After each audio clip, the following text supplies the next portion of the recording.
Have you ever seen a YouTuber copy settings from a piece of footage and paste it onto a different clip and have wondered how the heck did they do that? Well, today I am going to show you the easiest way to do it in DaVinci Resolve. It's so easy that this video will be very short and not a waste of time.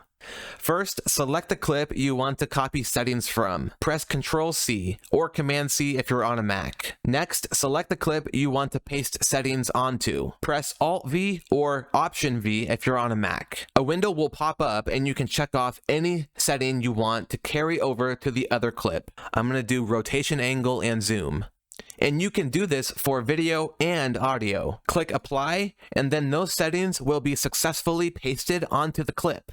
Super easy. This works much better than copying every number individually from the inspector, because that is tedious, obviously. So a small feature like this will save you loads of time and is super helpful when you are working on a big project. Now, you can do the same with nodes in Fusion, but you cannot check off certain things.